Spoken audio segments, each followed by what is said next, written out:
Mamãe, vai ter piquenique lá no parque. Vai ter bombom. Vai, vamos ver se o pessoal tá nos vendo aqui. Aí você já pode. Você já pode ir pro quarto. Vai ter piquenique? Não, né? A gente vai fazer piquenique, pai. No quarto. Vai ter bombom.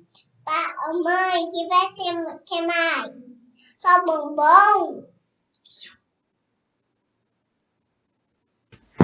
Eu quero bombom. Tá se vendo agora, pronto, tá tudo certinho. Você me dá boa noite agora?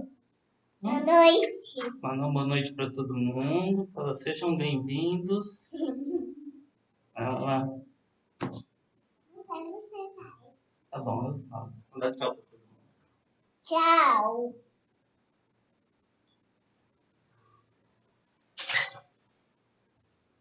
Mamãe, vou te dar noite.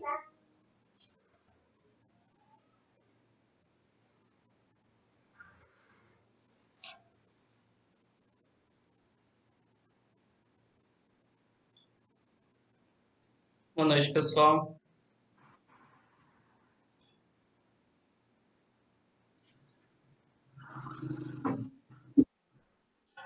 Essa foi a abertura especial do evento. A participação da Mel. É um docinho. Bom, eu espero que todos estejam me vendo e ouvindo bem. E eu gostaria de deixar alguns recadinhos que eu acho que são comuns nessa fase. Nós estamos transmitindo esse evento pelo Google Meet.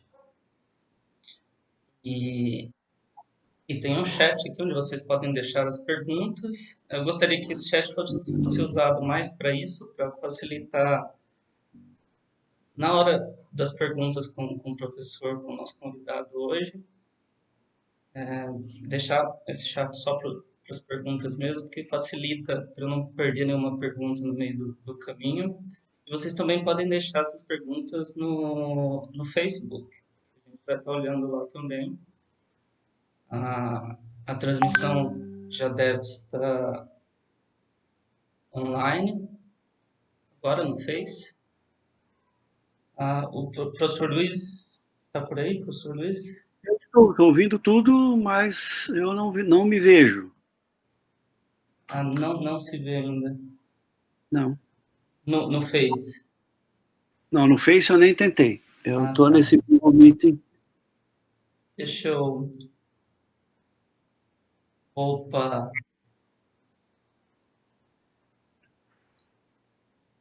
Agora eu estou te vendo, professor. Certo. Muito boa Eu noite, professor. Boa noite a todos. Muito obrigado por terem vindo. Eu não me vejo na tela, é assim mesmo, né? O importante é que você... Eu vou tentar arrumar isso, professor. Uhum. Mas pelo menos está escutando, está tudo certinho, né? Sim, estou escutando. Eu te vejo bem? Eu me vejo, sim. Ok. Entendi. Perdão. Tá elegante, professor. Não estou muito habituado. Não estou muito habituado. Tá bom. Eu já volto a lhe chamar em um segundinho, professor. Perfeito. Obrigado. Então tá lá, deixem as perguntas. A qualquer momento a gente vai tentar fazer as perguntas assim que for possível para o professor Evangelista, que é o nosso convidado de hoje. Bom, sejam bem-vindos à Quarentena com Física. Esse evento foi pensado pelo Departamento de Física na quarentena, e essa é, na verdade, a primeira de uma série de palestras que vão ser oferecidas pelo programa de pós-graduação em Física para alunos, professores e para todos que estiverem interessados. Essas palestras elas vão ocorrer sempre nesse mesmo horário, às quartas-feiras, pelo Google Meet, aqueles que se inscreveram, e sempre ao vivo também no Facebook. E é isso. No link da live do PFI, do Programa de Pós-Graduação em Física. Bem, para quem não me conhece, eu sou Nelson Strati, eu sou professor do Departamento de Física da UEM e eu coordeno junto com o professor Haroldo Valentim Ribeiro o Programa de Pós-Graduação em Física. O Haroldo também está aqui para nos ajudar hoje, para receber as perguntas e tudo mais que for necessário. Bem, esse evento ele é parte de um grande evento, Quarentena com Física. Ele foi pensado e organizado por professores, por funcionários, por alunos de graduação e pós-graduação da nossa universidade. A intenção é trazer informação para vocês durante esse tempo de pandemia, que é o que importa nesse momento também. E a gente imagina que cada um aqui nesse espaço deve ter de maneira bem particular como essa pandemia nos atinge, o que cabe na verdade a nós aqui do Departamento de Física como organizadores desse evento, como servidores públicos e como cidadãos, é tentar compartilhar com vocês o que a gente tem de melhor a oferecer, que é conhecimento. Bem, e pensando nisso, nosso convidado especial de hoje para abrir esse evento de apresentações do Programa de Pós-Graduação em Física é o professor Dr. Luiz Roberto Evangelista. O professor já está aqui conosco. O professor Luiz foi meu professor no curso de Física e de vários outros colegas que hoje são docentes do Departamento de Física. E ele vem fazendo parte da formação de profissionais em Física por mais de 30 anos, junto com vários outros professores, e sempre de maneira exemplar e dedicada. Isso vem de fato acontecendo desde o início desse departamento, que é tão respeitado não só aqui dentro da UEM, como no Brasil e no mundo também. Bom, o professor Evangelista, ele é formado em Física pela UEM e ele passou por várias universidades. Passou pela Universidade Federal de Santa Catarina durante o mestrado, passou pela USP em São Paulo, quando fez doutorado em Física de Partículas, no pós-doutoramento no Politécnico de Torino, na Itália, onde é professor visitante atualmente. O professor Luiz, ele dedicou sua carreira à pesquisa na UEM em Física Teórica, em cristais líquidos, em sistemas amorfos a baixas temperaturas. Eu gosto de citar isso porque interessa, transições de fase em fluidos complexos.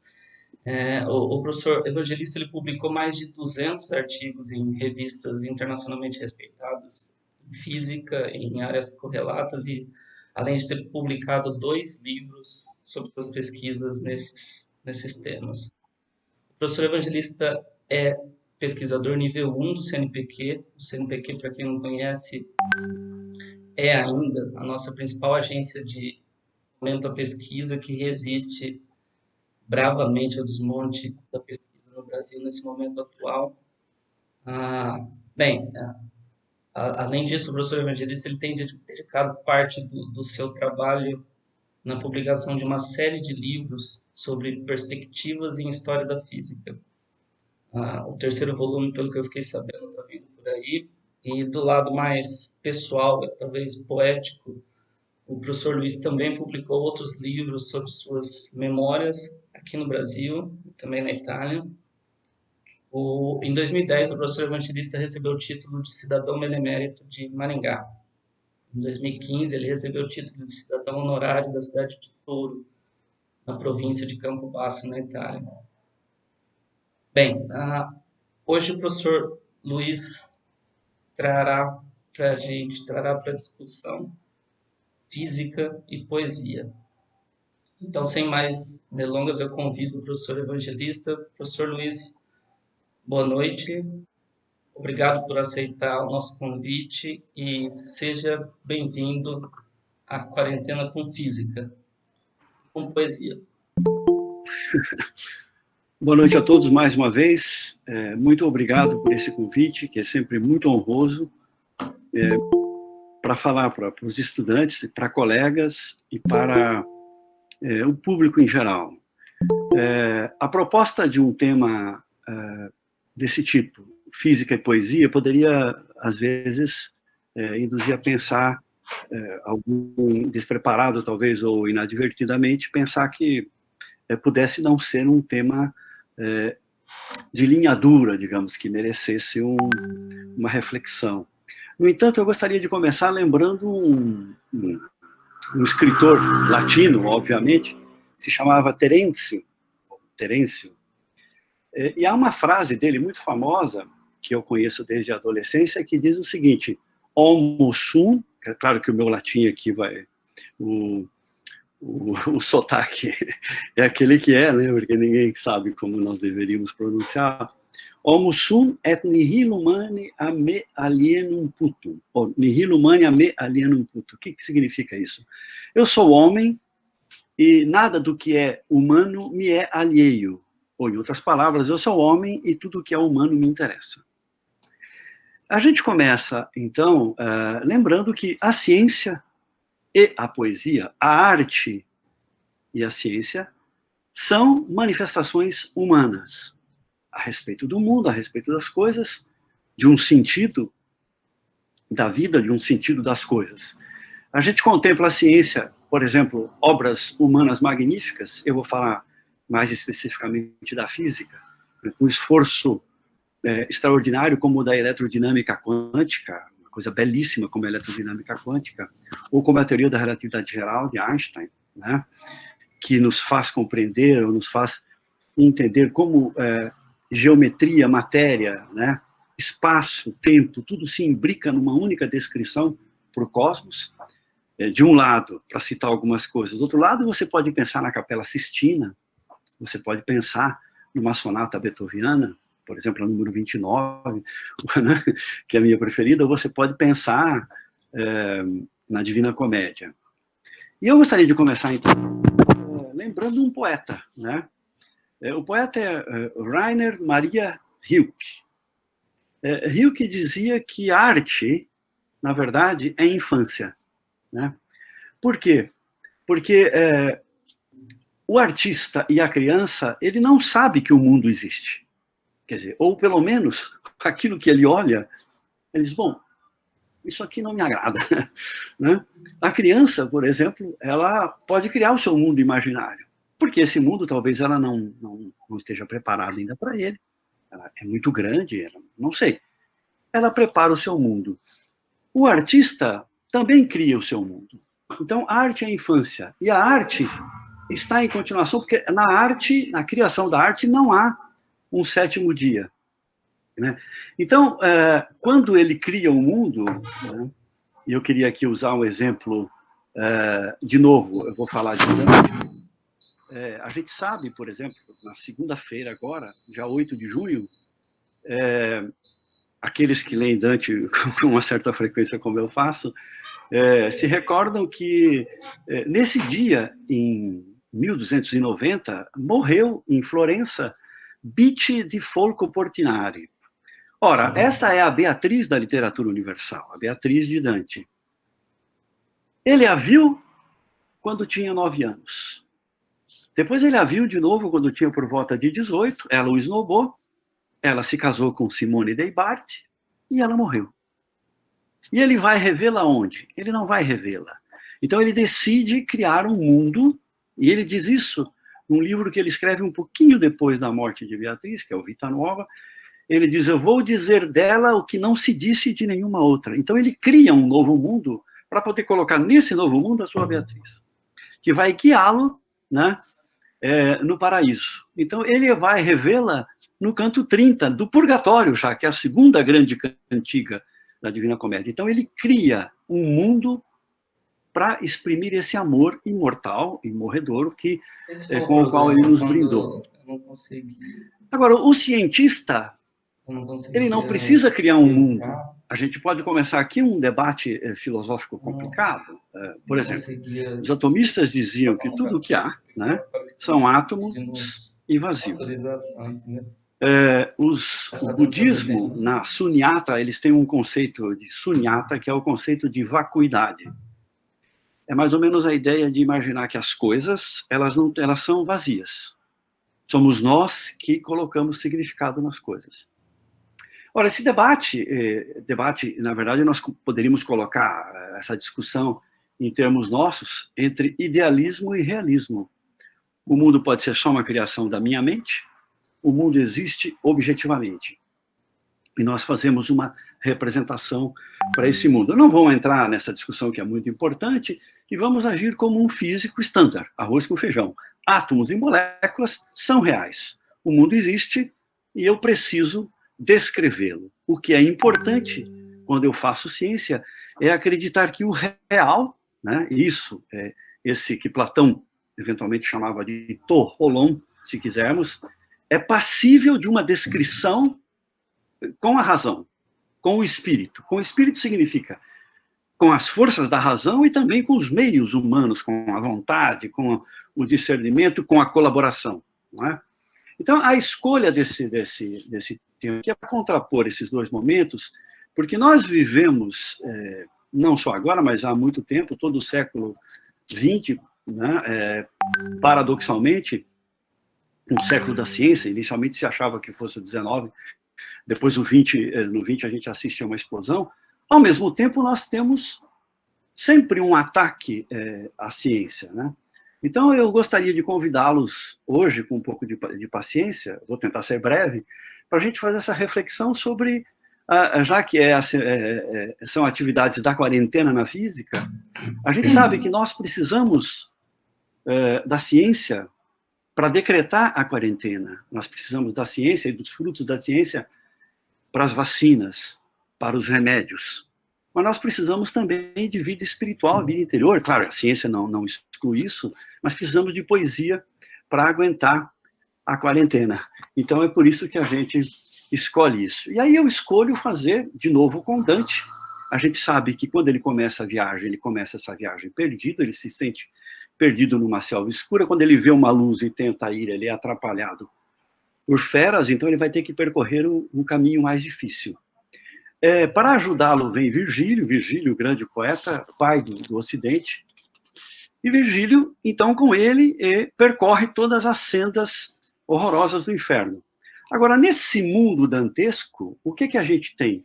A gente tem a geografia daquela época, nós temos a física aristotélica, né, que era a física que se conhecia naquela época, estamos falando do comecinho do século XIV, né?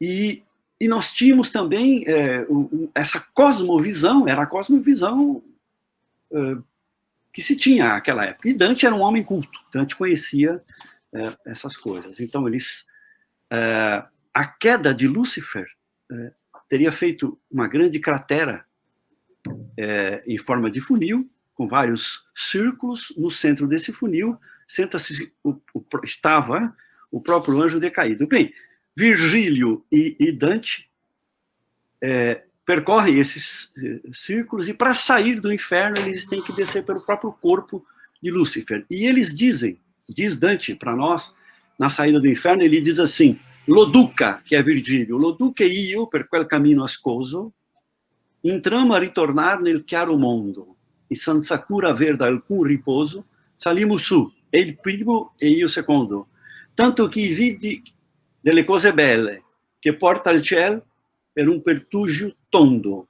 Eles viram um buraquinho e saíram. E ele diz, e quindi uscimo a rivedere le stelle. Quando eles saem do inferno, eles vão rever as estrelas. Ora, quando eles vão rever as estrelas, a gente se lembra, né, de Feynman, né? Feynman, no seu curso, digamos assim, Feynman diz, ok,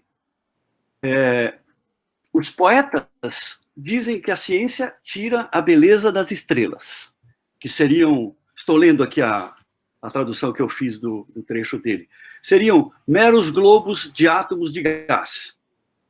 Eu também posso ver as estrelas numa noite deserta e senti-las. Mas eu vejo menos ou mais. A vastidão dos céus aumenta a minha imaginação.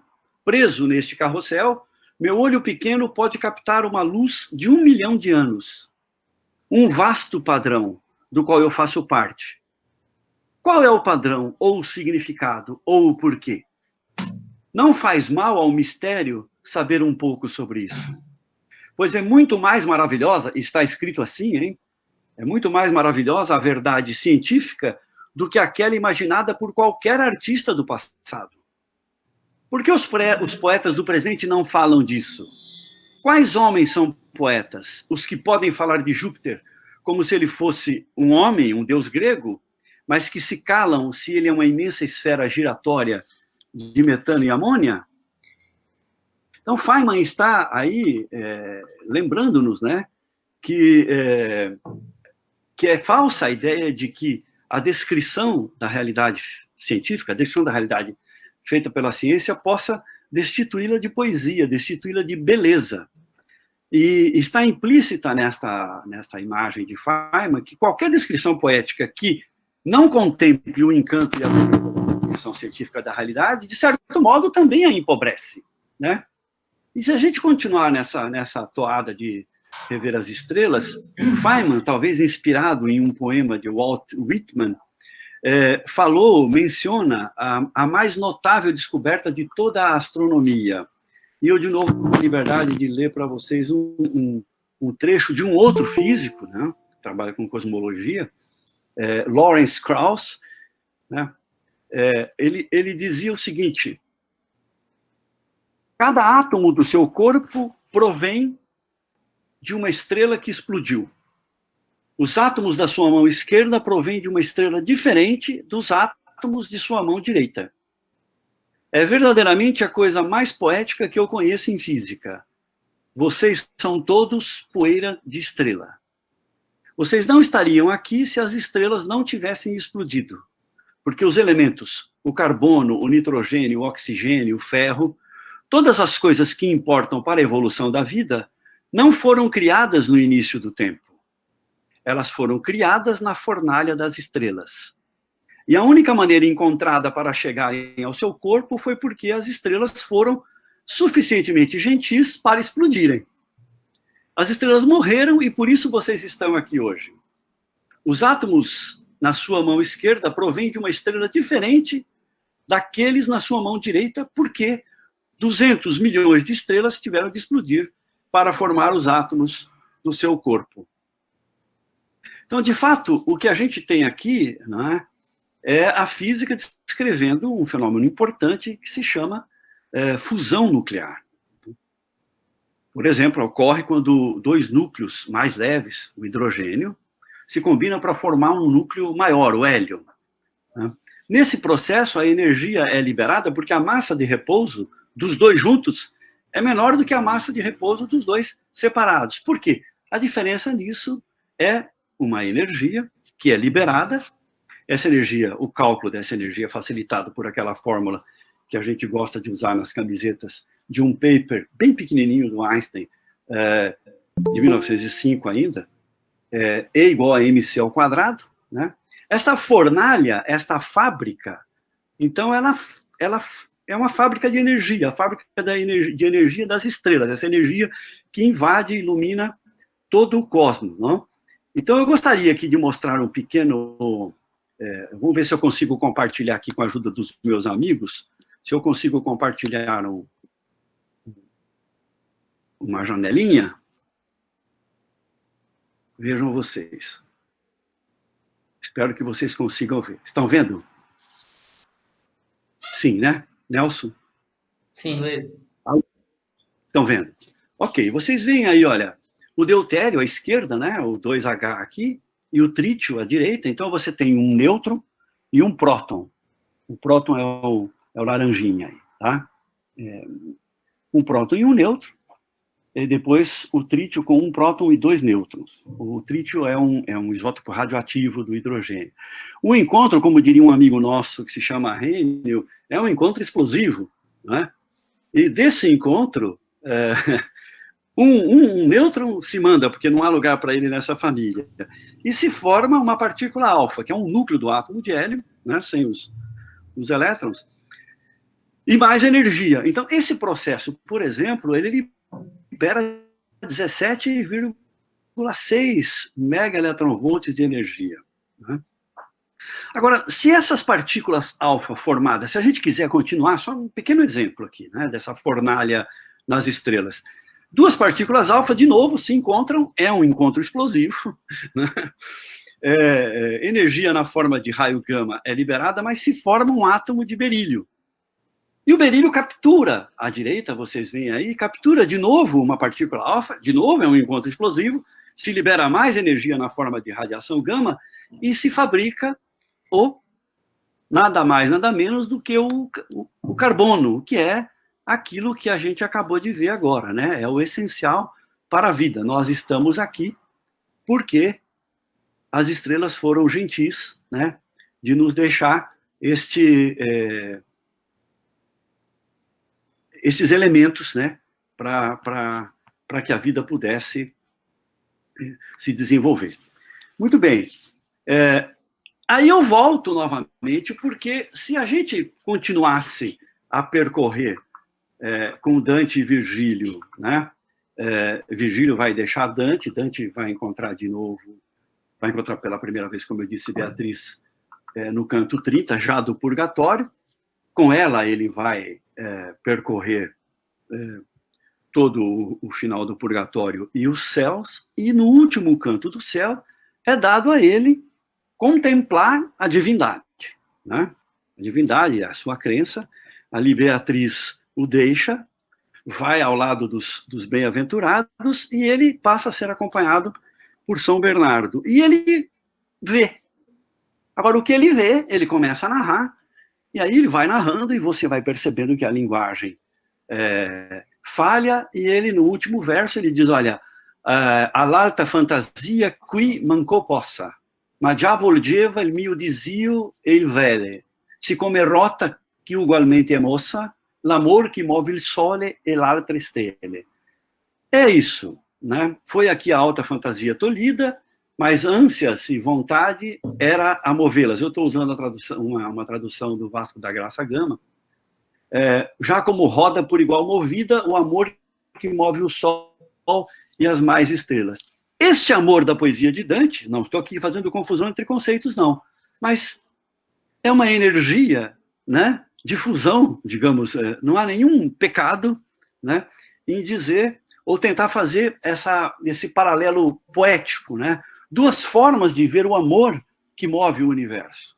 E aqui a gente encontra uma outra coisa muito importante para a ciência e para a arte em geral.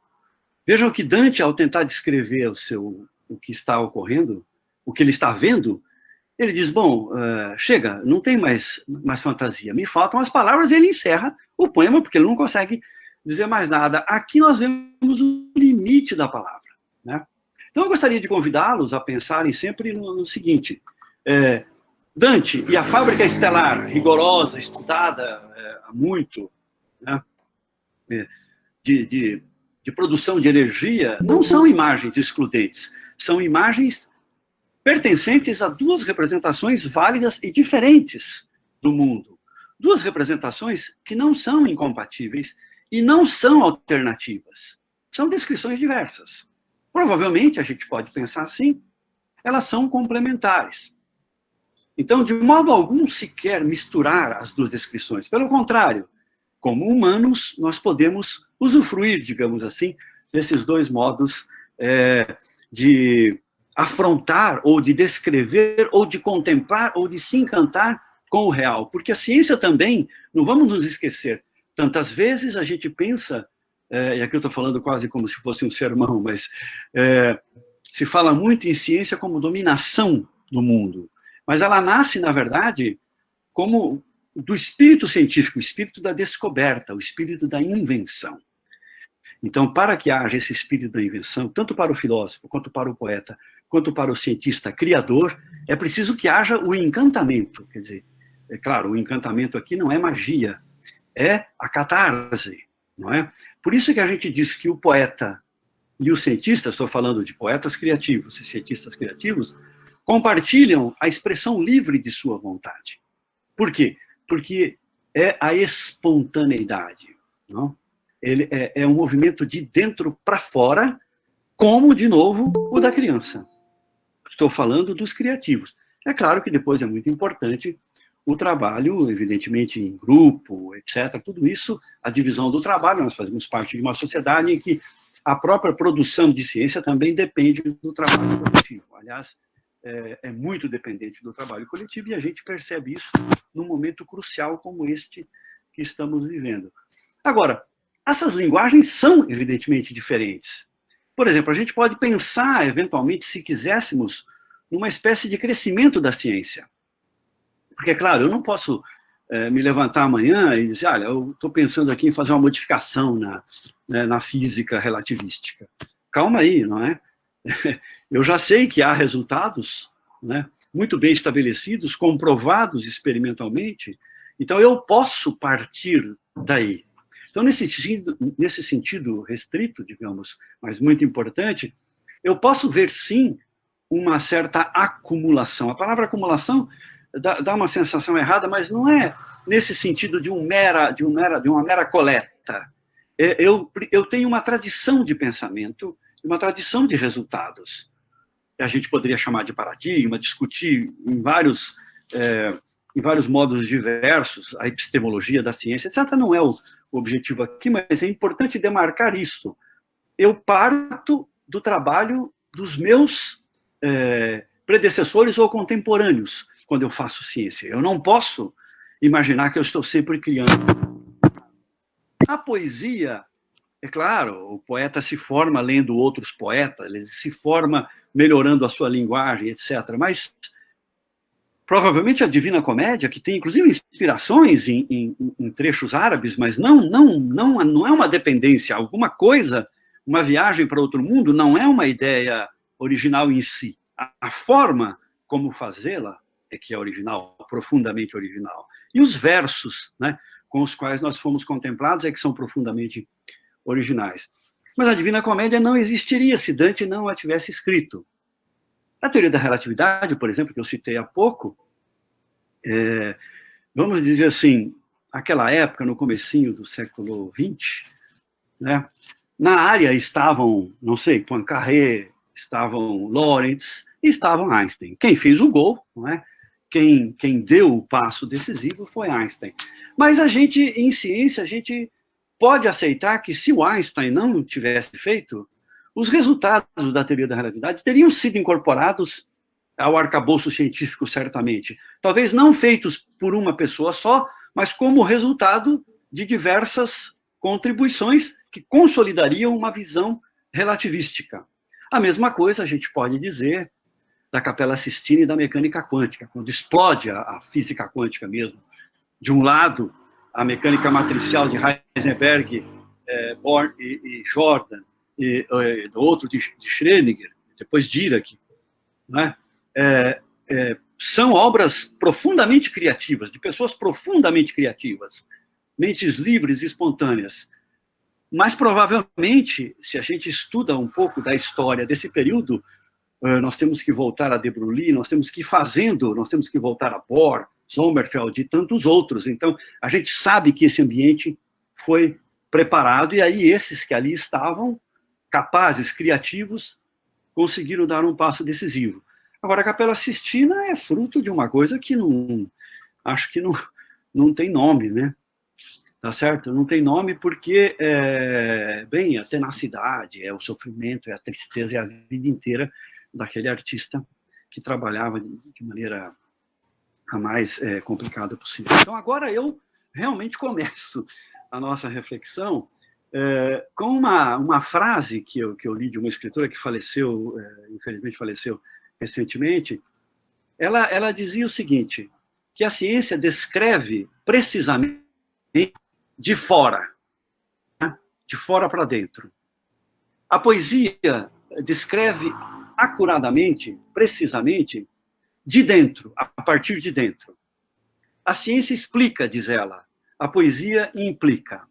O nome dessa escritora é Ursula Le Guin. Ela nasceu em 1929 e faleceu em 2018, bem recentemente.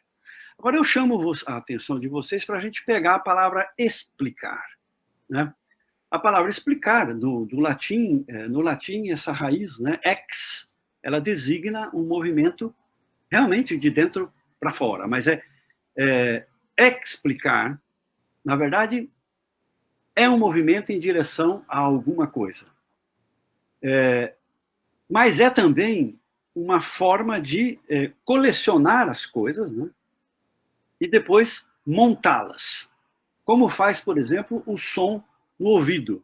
O som chega no ouvido, eu não sou especialista, que me corrijam os médicos aqui, mas os sons chegam aos nossos ouvidos e as partes desse som são codificadas separadamente. Quer dizer, o que o ouvido faz, ele faz uma análise de Fourier, se a gente fosse usar uma linguagem de físicos. Ele pega os modos, separa direitinho, rapidamente, não demora tanto quanto a gente, manda para o cérebro, e aí o cérebro faz essa composição, né? Então o ouvido decompõe para deixar claro quais são os modos desse som, né? Os modos de vibração, e o cérebro faz a composição.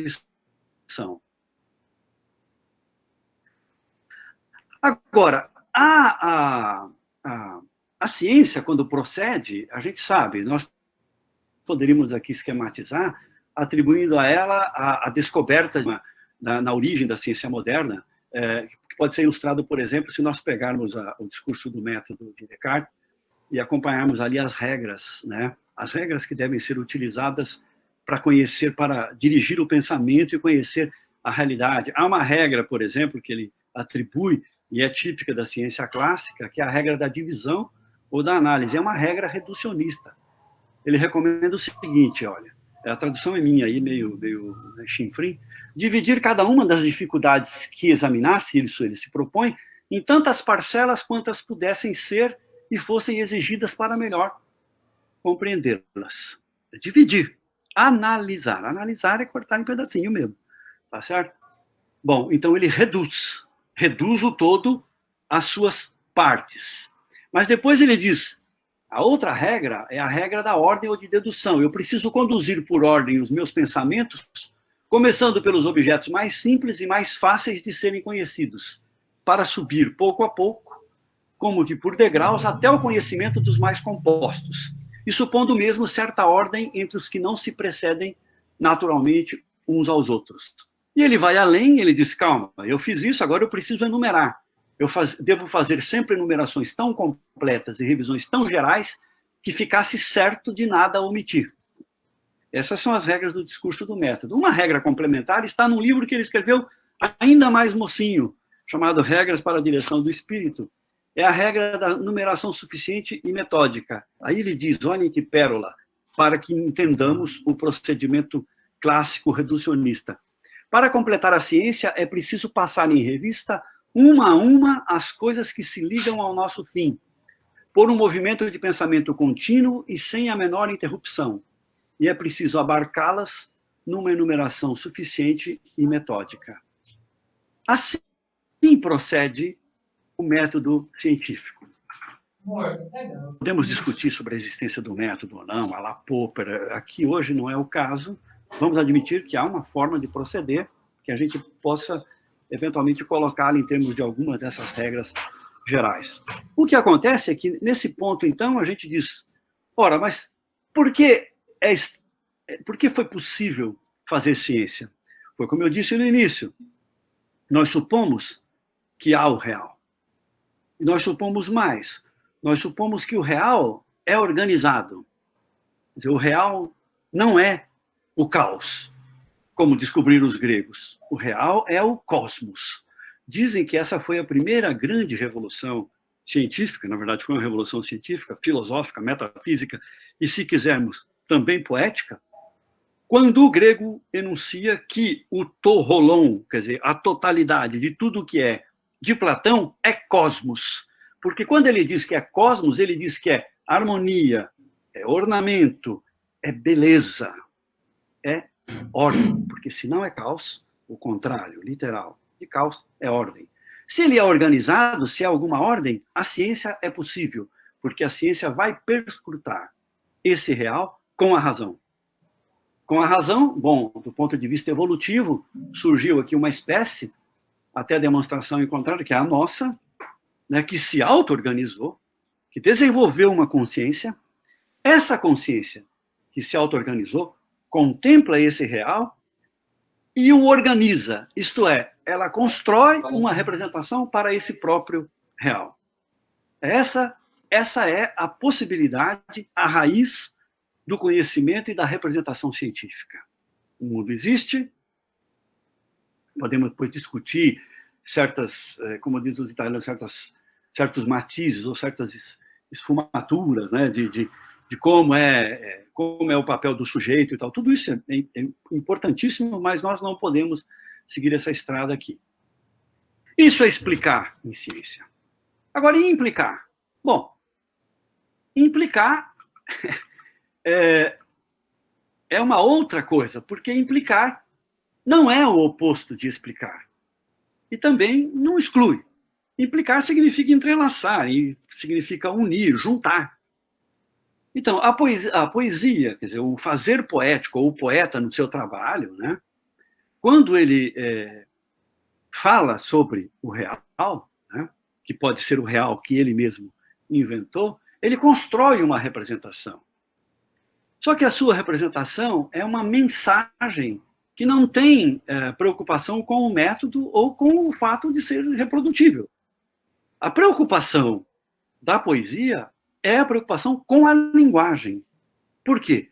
Porque ela precisa entrelaçar, unir, juntar, contar, para que nós possamos usufruir, compreender eventualmente, compreender de um outro modo, não compreender no sentido laboratorial, que não se exclui, mas não é necessário. Compreender porque falamos, não é? O poeta e o leitor, falamos de entes espontâneos a entes espontâneos, ou seja, se quisermos, de homens para homens, de seres humanos para seres humanos. Então, a preocupação com a linguagem também existe.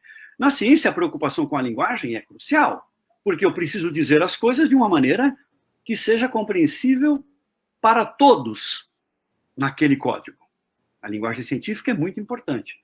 A grande descoberta, por exemplo, de Galileu, enunciada nel Saggiatore, quando ele diz aquela frase que é famosíssima, né?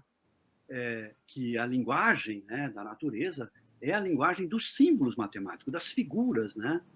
Das figuras matemáticas, dos símbolos. Quer dizer, a linguagem da natureza é a linguagem matemática. Estamos aqui falando da física, especificamente da física matemática, de um modo conceitual de ver a realidade, né? O debate é maior, mas isso mostra que é necessário uma linguagem que seja a base para que essas ideias circulem e sejam apreciadas pelos outros. Acontece que, quando eu penso na palavra, a linguagem, eu penso na palavra, se diz que a palavra é o azar do filósofo e também é o azar da poesia. Por quê? Bom, veja o caso de Dante. Ele está ali contemplando o incontemplável, né? Foi-lhe dado foi feito um favor, ele pode contemplar a divindade. Mas ele não consegue colocá-la na linguagem. O real que ele está vendo, o real que poeticamente ele descreve, não cabe na linguagem, e ele para. A palavra é o azar da filosofia porque, quando você contempla, mas é um azar também nosso, quando estamos fazendo ciência, às vezes você tem a noção de que isso deve ser assim, você está fazendo uma dedução, você está trabalhando seriamente, analisando os seus dados, e aí depois você precisa contar isso para alguém. E você acha um modo, mas as palavras talvez não consigam, elas parecem, né? Parece que elas são sempre insuficientes. Por quê? Porque o sentir, né? O sentir tipicamente humano, ele na verdade é o único ato genuíno que se diz que nós temos, que o poeta Cummings, norte-americano, ele dizia que a única coisa na qual nós somos originais, porque quando a gente está contando alguma coisa que a gente sabe, a gente aprendeu de alguém, né? Quando a gente acredita em alguma coisa, normalmente a gente aprendeu com alguém a acreditar naquela coisa. E assim vai. Agora, quando nós sentimos, o que nós sentimos é nosso, a gente não imita. Claro que dá para fazer teatro, mas nós estamos falando de manifestações espontâneas aqui. Então, no sentir, nós somos genuínos. Só que, quando sentimos, quando contemplamos, precisamos comunicar, precisamos contar, porque o homem é um animal fabulador, né? E então a palavra, ela limita o real, né? Só que não há alternativa. Aqui eu me lembro de uma pequena piada que contava. Meu pai, vocês vão achar bobinha, mas o cidadão vai comprar um papagaio e ele vê lá diversos desses papagaios, uns que sabiam até poemas, né, de cor e tal, e uns custavam 500, outros custavam R$1.000 e tal. E aí ele vê um outro animal ali, uma coruja, e ele diz, e esse quanto custa? 5.000, né? E por que custa 5.000, se ele nem fala? Não fala, mas pensa muito, né? Então, essa é a ideia, não fala, mas pensa muito. Quer dizer, pode ser que os pensamentos sejam mais ricos do que a fala do papagaio, mas nós não vamos saber porque não há uma linguagem com a qual esse pensamento possa ser comunicado. Essa limitação, e agora nós vamos entrar num terreno aqui, de novo nós vamos voltar para a poesia, esta explicação, né, da limitação das palavras, o Carlos Drummond de Andrade, nosso poeta mineiro, na Rosa do Povo, de 1951, escreveu um poema de que gosto muito, há muito tempo, chamado Consideração do Poema. Ele diz assim, as palavras não nascem amarradas, elas saltam, se beijam, se dissolvem. No céu livre, por vezes um desenho, são puras, largas, autênticas, indevassáveis.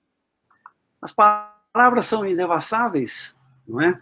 E precisam ser combinadas para dar sentido, né, àquilo que nós fazemos. E aquilo que nós fazemos, a gente pode procurar, por exemplo, não é? A gente pode tentar olhar na poesia, né, como é que isso é feito, e na ciência. A gente sabe, por exemplo, que quando se consolida a física moderna, nasce a ciência moderna, que é aquela que eu mencionei aqui, Galileu, Kepler, Descartes, Huygens, Newton e tantos outros, num determinado momento se faz um esforço para acreditar, era a convicção de que o mundo existe objetivamente, independentemente do observador. O observador vai ali e olha, mas não interfere no fluxo da realidade.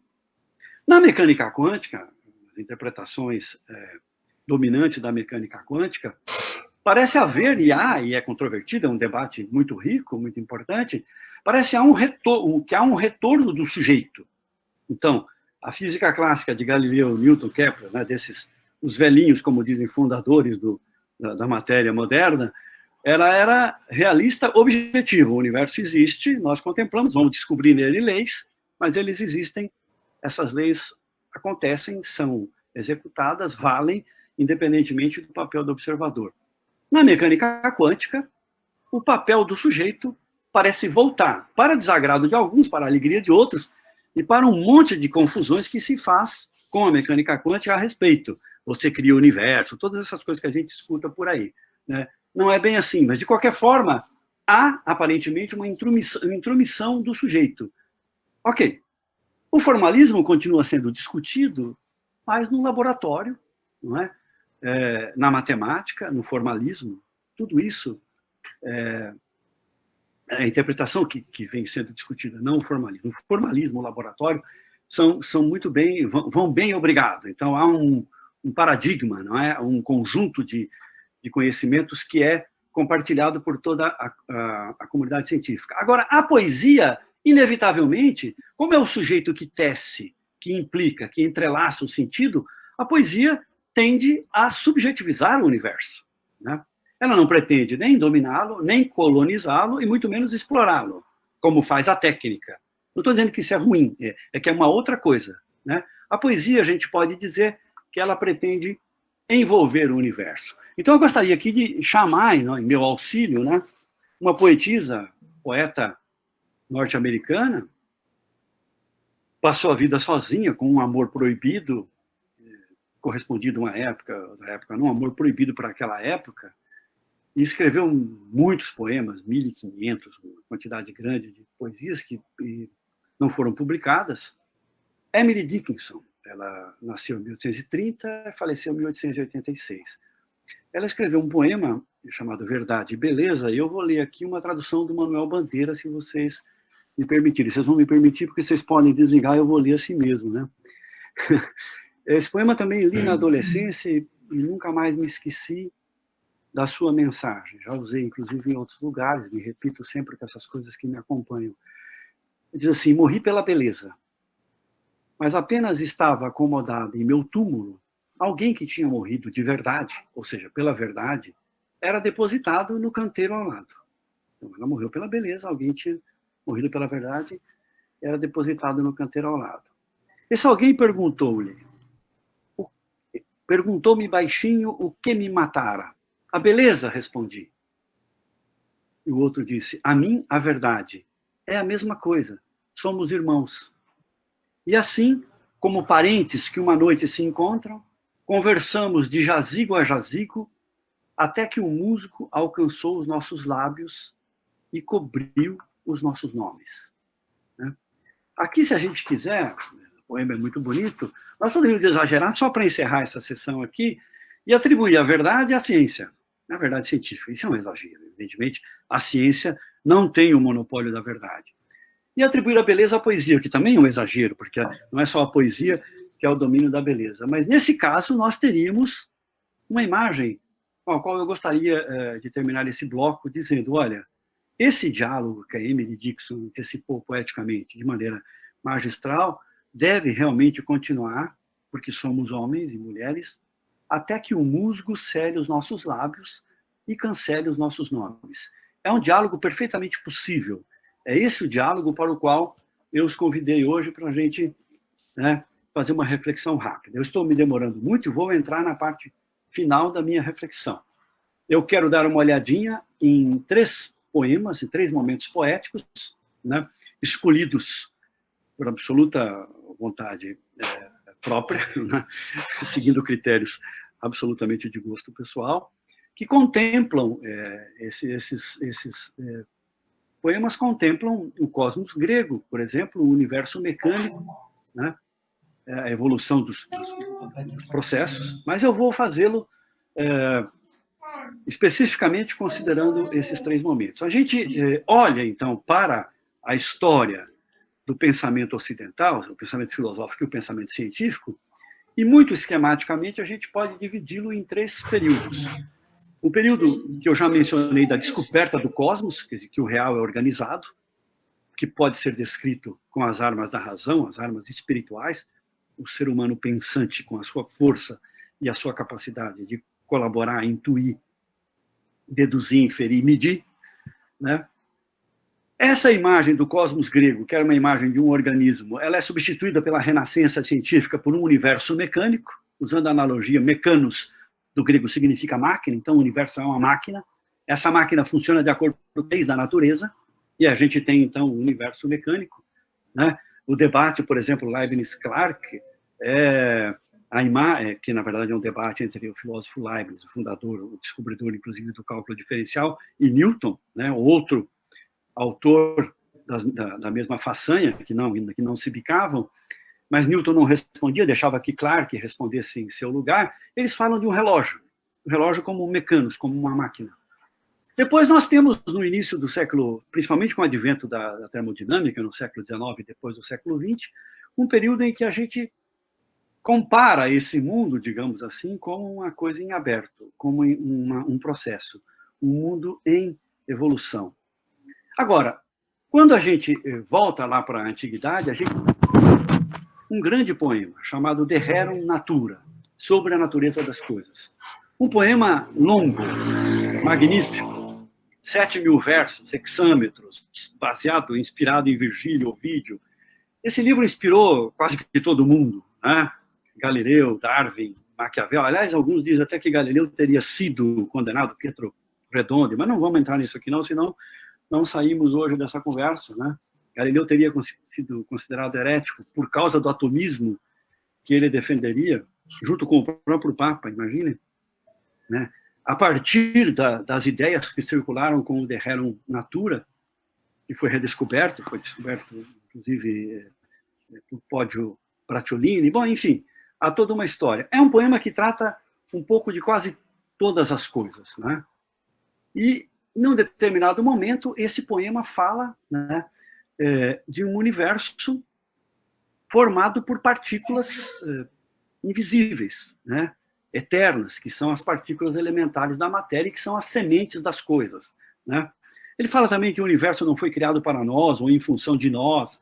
Ele diz que, na verdade, nós não somos os únicos. Ele antecipa tudo isso. Nós estamos falando de 90, 95 a.C., né? E que ele diz também que compreender a natureza das coisas gera um profundo embevecimento. É a catarse. E o exercício da, né, que é obtida com o exercício da razão, ela é acessível a todas as pessoas. Agora, eu o escolhi aqui por causa de um trecho que se refere ao movimento browniano. Esse movimento browniano, descoberto em 1827 por Robert Brown, né, que não era físico, um biólogo, ele é um movimento aleatório. Hoje é estudado os processos difusivos, o movimento browniano, né, todos os processos estocásticos. Aqui tem a origem de uma área da física extremamente importante, sobretudo no nosso tempo.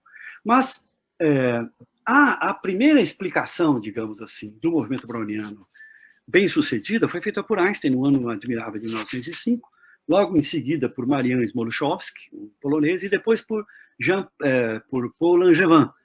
Jean Perrin depois usou os resultados do Einstein para determinar o número de Avogadro, etc.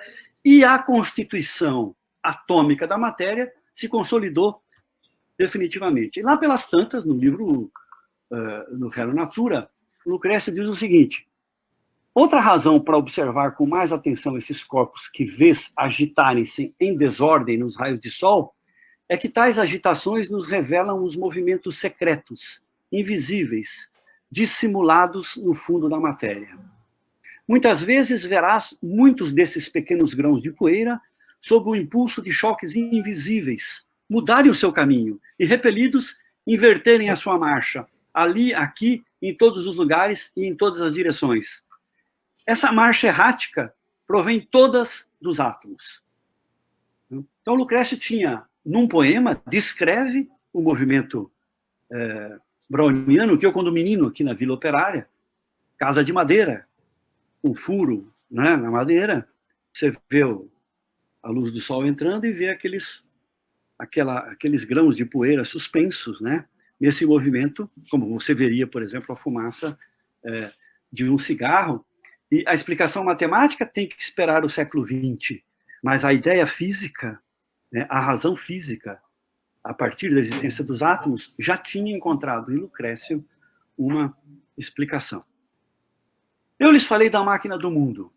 Pois bem, a máquina do mundo, porque o universo mecânico, né, constrói um universo, de fato, como se fosse um mecânico, como uma máquina, e essa máquina, então, funciona por meio dessas leis da natureza. Se a gente vai aí, nós vamos encontrar um gajo, amigo nosso, Camões, e lá nos Lusíadas, né, lá no canto 10º, para compensar, né, os deuses, para compensarem a ousadia e o trabalho de Vasco da Gama, o chamam, né, como recompensa e vão mostrar a ele como funciona o mundo. Então, a deusa Tétis é a encarregada dessa demonstração e ela mostra a máquina do mundo, que é a máquina do mundo ptolemaica. Ela diz assim, lá sempre no canto 10º dos Lusíadas. Vês aqui a grande máquina... Eu poderia ler diretamente, se vocês quiserem, a gente pode ler diretamente dessas versões velhas aqui, sabe? Bem usadas, né? Vês aqui a grande máquina do mundo, etérea e elemental, e fabricada assim foi do saber alto e profundo, que é sem princípio e meta limitada. Quem cerca em derredor este rotundo globo e a sua superfície tão limada é Deus. Mas o que é Deus, ninguém o entende. E, há tanto, o engenho humano não se estende. Bem, eu não posso demorar muito, mas é a máquina do mundo explicada poeticamente para Vasco da Gama, num canto, um poema fundador, né, digamos assim, da literatura na nossa língua, os Lusíadas. Mas de novo, a gente vai para Minas Gerais e lá nós vamos encontrar Drummond de Andrade, mais uma vez. E Drummond de Andrade, no ano 2000, muitos de vocês não tinham nascido, eu acho, eu já tinha nascido, já era bem grandinho, foram feitas diversas dessas pesquisas. A maior figura do milênio, o maior poema, os melhores poemas do milênio, os maiores cientistas, os maiores estadistas, enfim.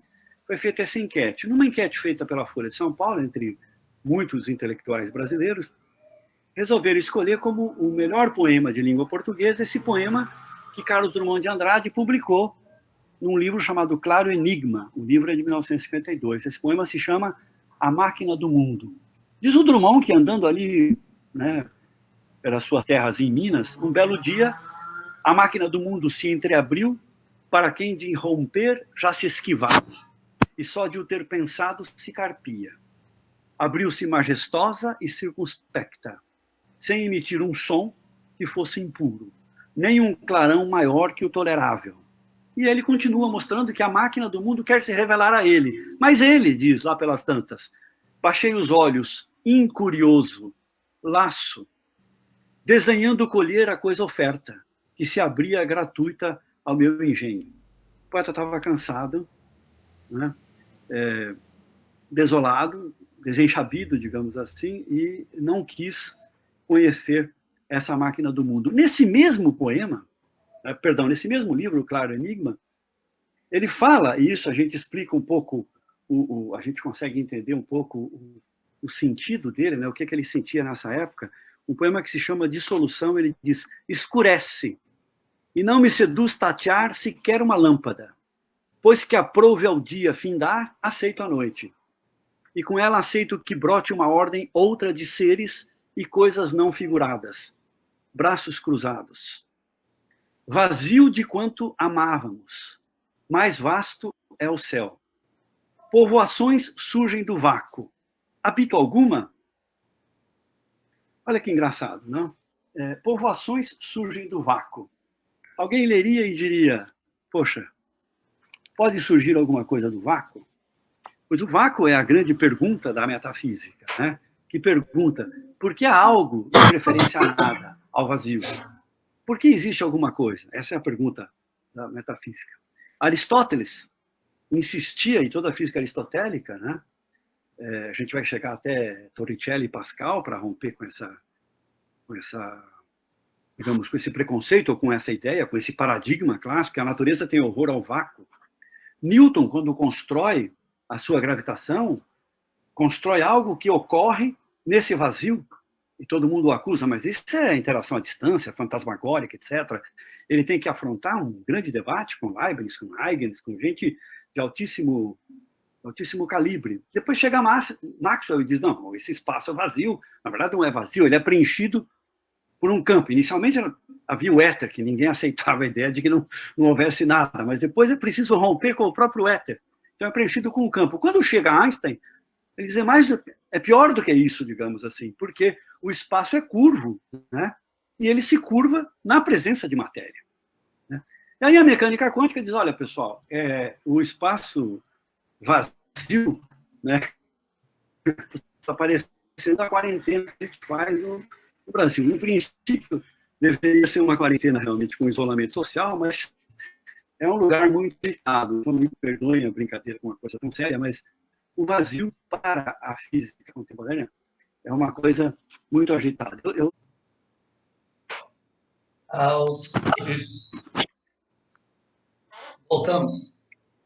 Voltamos, estou de volta. Que bom, Luiz. Eu peço desculpas, eu me mudei para ver se tinha um sinal melhor. Bem, eu acho que já fomos longe, mas eu gostaria muito de encerrar, então. Eu estava falando de Murilo Mendes, e há um poema que eu sempre citava para os meus alunos desses anos todos, um pedacinho dele, que é o chamado poema dialético. Ele diz que todas as formas ainda se encontram no esboço, tudo vive em transformação, mas o universo marcha para a arquitetura perfeita. Eu estou compartilhando a tela com vocês ou não? Não, né? Tá sua imagem, Luiz, está certinho. Ok. Pois bem, já que nós falamos, então, de poema dialético, nós somos remetidos a Heráclito. Heráclito, cujo nome está sempre associado à invenção do processo, a consolidação do conceito do processo dialético, né? Porque ele dizia que o universo, sim, nesse caso a gente pode ver, olha, o Murilo Mendes parece que estava de acordo com o Heráclito, porque o universo vive em contínua transformação, né? Se dizia de Heráclito que... Heráclito, aliás, um dos fragmentos dele diz que a gente não pode colocar o nosso pé 2 vezes no mesmo rio, né? E radicalizando, não consegue nem colocar o mesmo pé no mesmo rio, porque às vezes entra o dedão primeiro, depois entra o calcanhar. Então, tudo já se transformou. Mas Heráclito dizia que esse mundo caminhava para uma destruição, né? E um grande incêndio, num ano cósmico, que depois voltaria, renasceria como a fênix, não como a coruja aí atrás, tá? Mas como a fênix, né? Das cinzas. Nesse caso, se fala de um tempo cíclico. Um tempo cíclico que alguns modelos cosmológicos, por exemplo, o professor Paul Frampton, que quando a gente estudava aí na USP e fazíamos o doutorado, a gente o chamava de Peter Frampton, porque vinha sempre como P. Frampton, né? O Peter Frampton era um roqueiro de qualidade duvidosa. Eu tive o privilégio de conversar com o professor Frampton e contar isso para ele. Ele falou, você não era o único, todo mundo achava que eu fosse o roqueiro, né? Mas ele escreveu um livro sobre o tempo cíclico, por exemplo, né? Inspirado nessas ideias cosmológicas modernas. Mas essas analogias que a gente tira não podem nos fazer perder de vista a importância de olhar para o real com essas duas linguagens. Por exemplo, a física moderna, ela fala, ela responde, digamos, a física contemporânea, se nós nos ativermos ao modelo padrão, ela responde a uma pergunta fundamental feita já entre os gregos. De que são feitas as coisas?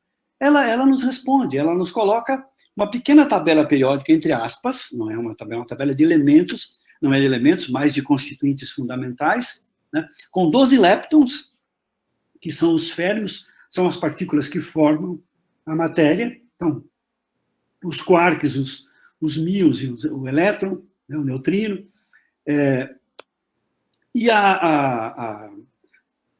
os bósons, que são as partículas intermediárias dos campos, e o último bóson famosíssimo, o bóson de Higgs. Não? Se nós acreditarmos, então, no modelo padrão, a gente tem uma resposta para os gregos. Né? Essa pergunta fundamental, que a gente tem a resposta da química, e agora nós temos uma resposta ainda mais fundamental em nível de partícula elementar. Claro que o modelo padrão sofre de um defeito fundamental, que, além de ser um modelo fenomenológico complicado, ele não tem a gravidade, mas isso é um assunto para outra discussão. De qualquer forma, se nós olharmos para ele, nós vamos ver que toda essa revolução que permitiu explorar o núcleo, né, do átomo e as partículas elementares que constituem o nosso mundo material, levaram ao século XX a desenvolver um poder muito forte de compreensão do papel da energia, né, na constituição do nosso mundo.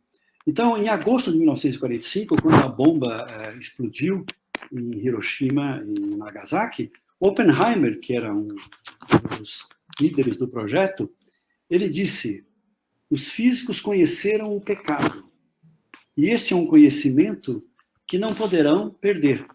Né? Eles conheceram o pecado de Prometeu. Vocês sabem que no mito grego, Prometeu e Epimeteu são 2 irmãos. Epimeteu começa a criar os animais e provê a esses animais tudo aquilo de que eles necessitam. Mas quando chega ao homem, ele já não tem mais o que dar, porque ele não dispõe mais de bens para dar ao homem. Aí ele pede ajuda ao irmão Prometeu. O que o Prometeu faz? Prometeu rouba o fogo dos deuses e o dá ao homem, o fogo mesmo de Zeus, e provê o homem desse fogo, da sabedoria.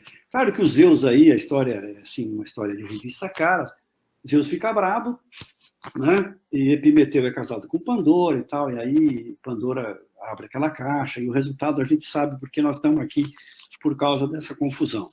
Ora, o poetinha falando da bomba, ele escreveu aquele poema muito bonito que vocês conhecem, que é a Rosa de Hiroshima.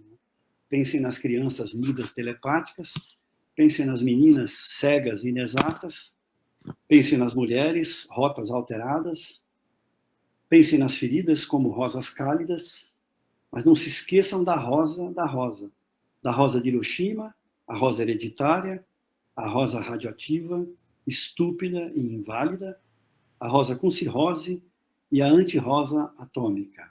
Sem cor, sem perfume, sem rosa, sem nada.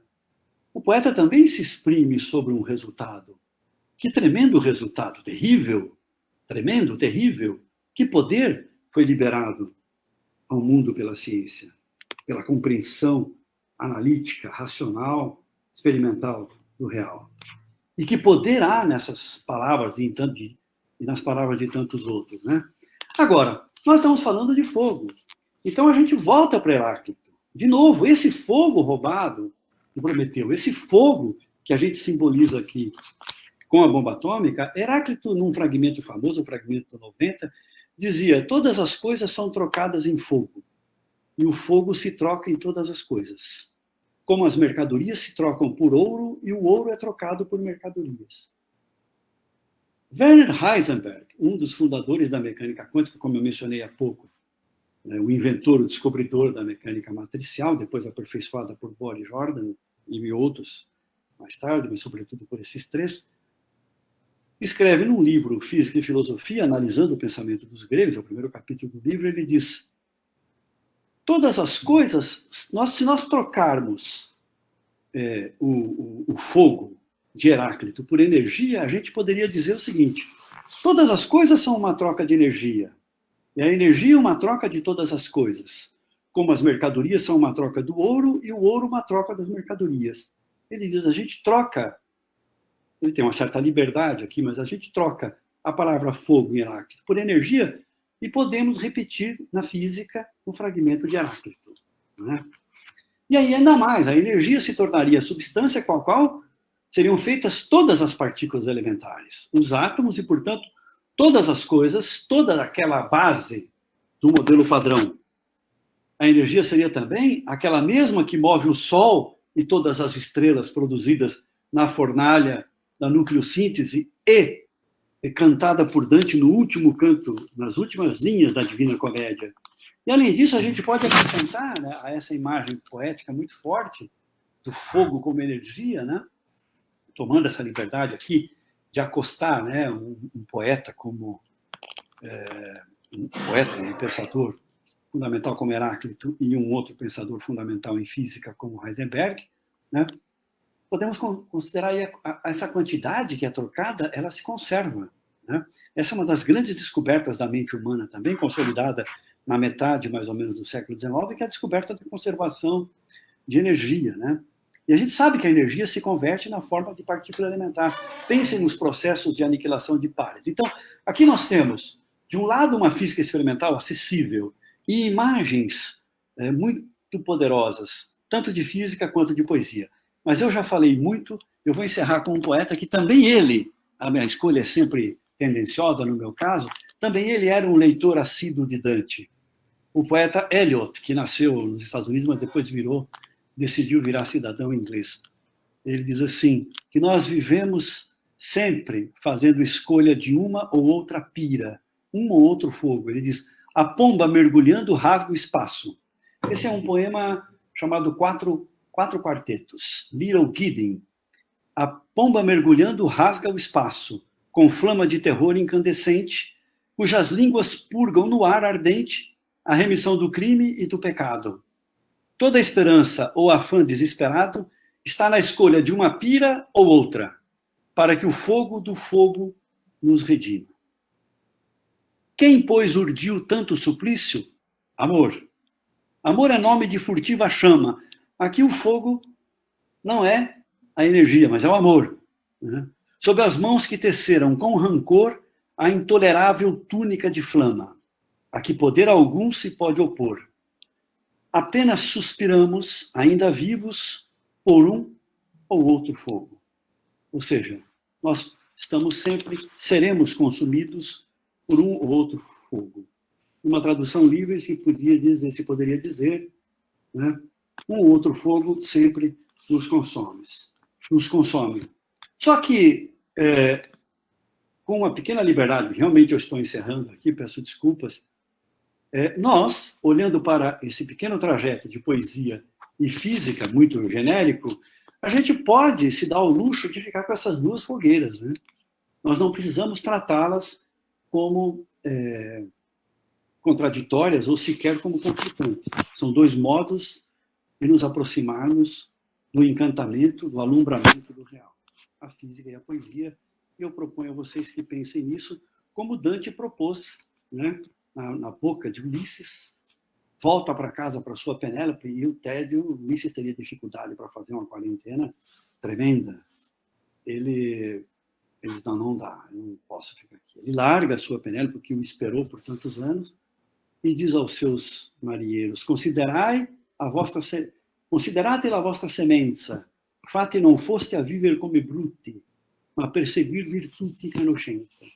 Vocês não foram feitos para viver como brutos, mas vocês têm que perseguir virtude e conhecimento. E a gente pode perseguir virtude e conhecimento olhando para a poesia e para a física. E eu agradeço muitíssimo a atenção de vocês e peço desculpas por esse longo, né, interminável discurso. É isso.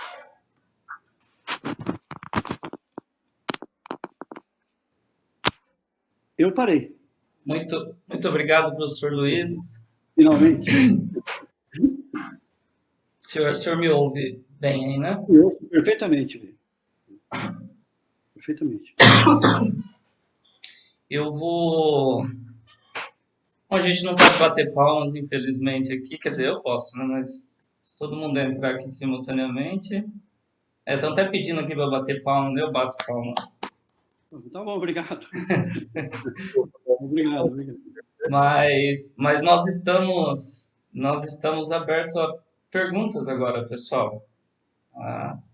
Se alguém quiser deixar por escrito a pergunta, a gente repassa ao professor Luiz. Mas fiquem, por favor, à vontade para se manifestar aqui ao vivo no nosso chat. Ô, Nelson, temos uma pergunta aqui já... O meu som está saindo aí, né? Eu não sei se eu desativei aqui, já me perdi nas janelas. É uma pergunta do Jonathan William. Ele diz o seguinte, professor, ele diz... Vou ler aqui exatamente. Professor, nesse sentido de relacionar poesia e física, quais as qualidades dos poetas um físico poderia desejar ter ou aprimorar? Essa é a pergunta do Jonathan. Eu entendi, uma pergunta muito importante. Quer dizer, eu não sei se tenho a resposta definitiva, mas a raiz, que é o ponto de partida meu, é essa capacidade humana de expressão livre, criativa. Ou seja, assim como talvez pudéssemos, isso aqui não tem nenhuma intenção de ser um discurso de autoajuda, por favor, mas talvez devêssemos buscar sempre, né, a nossa própria expressão. Quando a gente busca a nossa própria expressão, a gente pode fazer as duas atividades seguindo as inclinações e digamos assim, as características humanas. Eu vou dar um exemplo de que eu gosto muito, que é o seguinte: o poeta Alphonse de Lamartine, que era um poeta francês muito importante, um belo dia chegou no bar lá em Paris com seus amigos e mostrou um poema que era belíssimo. E o pessoal disse: nossa, mas aqui você realmente maravilhoso. Ele disse: pois é, me ocorreu ontem à noite, né? E todo mundo o admirou por isso. Depois que ele morreu, foram achados entre os seus pertences, sei lá, centenas de esboços daquele poema, um soneto, né? Um poema pequeno. Ou seja, ele quis dizer para o pessoal que ele tinha feito de chofre, mas não é verdade, ele tinha trabalhado muito. Não é? Então, eu acho que o que precisa caracterizar, eu termino aqui, o cientista e o artista é considerar que não existe o oposto de trabalho. Trabalho é uma coisa que não tem oposto. Por quê? A gente inventa férias, distração, quando o trabalho é ruim. Quando você não está fazendo o seu. Porque como é um saco, desculpe a expressão, fazer isso, eu preciso de repouso. Se eu estou fazendo o que eu preciso para sobreviver humanamente, não só financeiramente, se eu preciso, eu tenho a qualidade para ser poeta e eu tenho a qualidade para ser cientista, dos bons. É isso. Não sei se... Obrigado, Luiz. Na verdade, não tem oposto. Eu acho que essa é a ideia... Se eu não perdi aqui, acho que tem alguém dizendo que tem uma dúvida, o Gabriel Tolar do Colombo, por favor, pode falar. Ou escrever, né, como queira. Enquanto ele vai pensando, professor, eu também vou aproveitar que já estou falando e faço uma pergunta. Eu sei que não foi o foco aqui da conversa de hoje, mas o senhor teve, além dessa pesquisa dos poemas, assim, algo mais quantitativo nessa linha, assim, porque a gente sabe que tem muitas regularidades que aparecem também em textos, coisas assim, talvez, não sei se o senhor chegou a dar uma olhada em algumas dessas coisas, poderia comentar, assim, porque daí seria, de fato, digamos, uma junção mais quantitativa, digamos, né? Você diz analisar os textos procurando certos padrões e coisa desse tipo? Ou outros exemplos desses, por exemplo, descrições tão precisas quanto essa do movimento browniano, que eu até anotei aqui essa para depois eu olhar. Não, na verdade, eu fiz uma coleção pequena, mas a inúmera. Eu já estou percebendo, Luiz, se você me permite, o cheiro de um artigo no ar aí, viu? Não, aliás, eu vou dizer ao pessoal, eu não me esqueci de dizer isso, eu fui convidado, então, em 2018, a falar na Feira Literária aqui em Maringá, e, bom, aí foi aí que eu comecei, eu fiz a primeira apresentação dessa reflexão. Eu tenho um texto que, se interessar, vocês me mandem um e-mail, eu mando esse texto em PDF com essas ideias alinhavadas, até para vocês pensarem melhor. Mas a resposta é sim, Haroldo. Olha, por exemplo, é possível que ainda me convidem, né? Porque depois da pandemia eu tinha sido convidado, porque ano que vem é um ano dantesco importante, é o ano de falecimento de Dante. Em Ravenna, eles vão fazer uma grande festa e tinham me convidado uma vez para ler a Divina Comédia na rua. Você lê na sua língua, se você quiser. É uma coisa muito bonita. Então, tem gente lendo em japonês, outro em tailandês. Eu iria ler em português, mas não deu certo.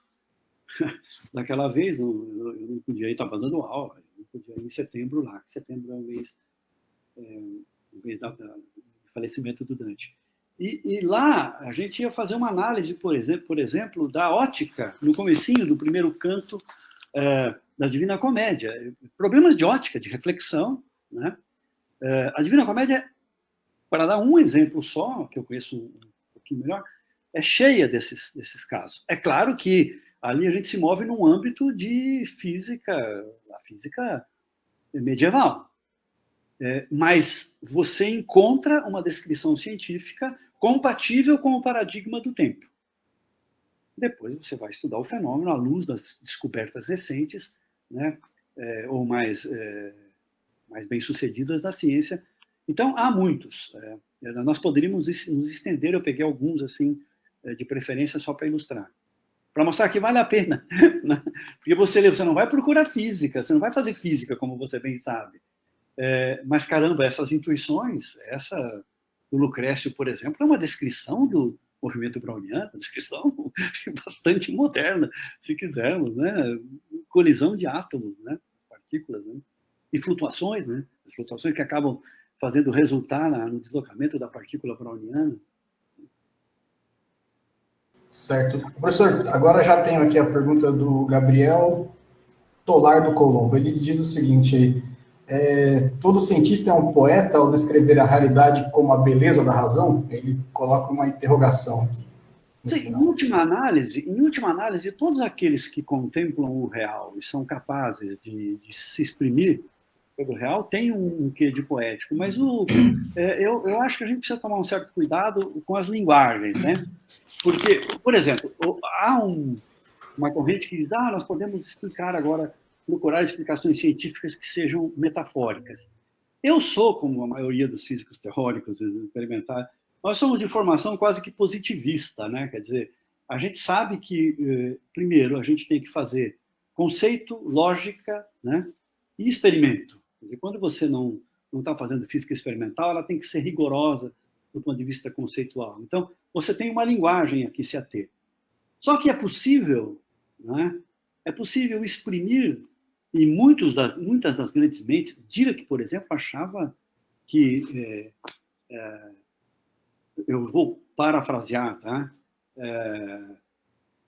A própria veracidade do conceito da ideia física podia ser expressa por meio de uma equação que fosse bela.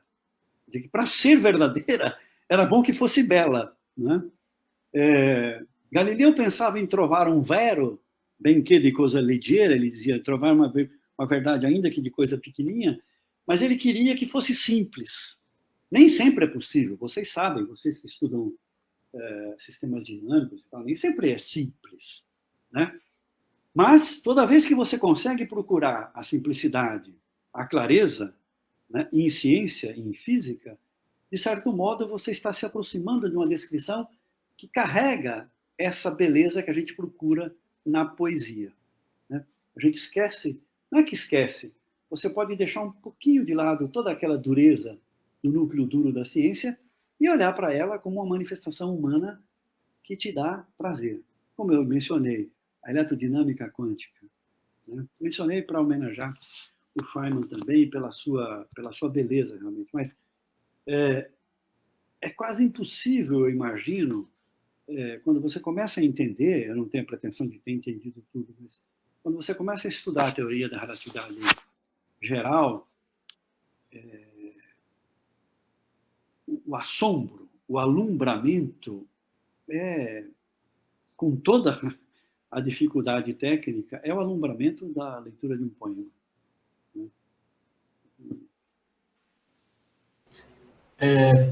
Tenho mais algumas perguntas aqui, eu vou fazer juntas, são duas do Paulo Alexandre de Castro. Ele faz...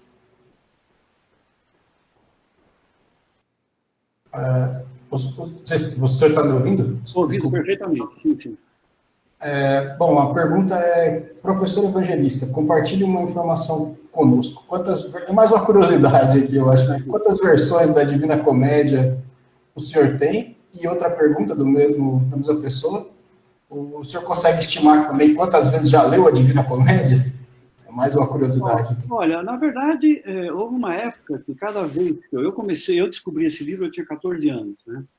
Eu descobri uma tradução do Último Canto, que ainda é, por várias razões, né, um livro cheio de pontos altos, ainda é o meu canto preferido, vamos dizer assim. Depois eu fui comprei as traduções em português e tal, que são muito difíceis. E uma das razões por que eu aprendi italiano, né, digo isso sem nenhuma... foi para ler a Divina Comédia.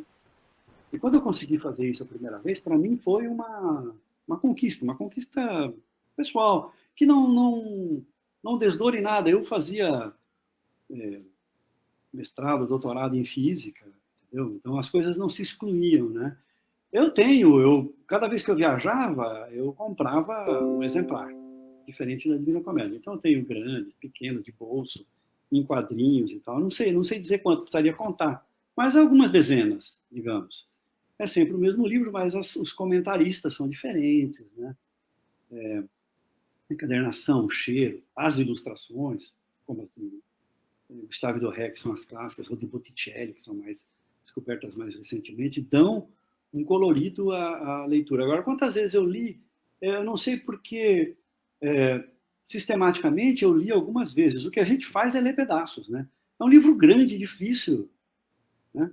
Ele te premia sempre.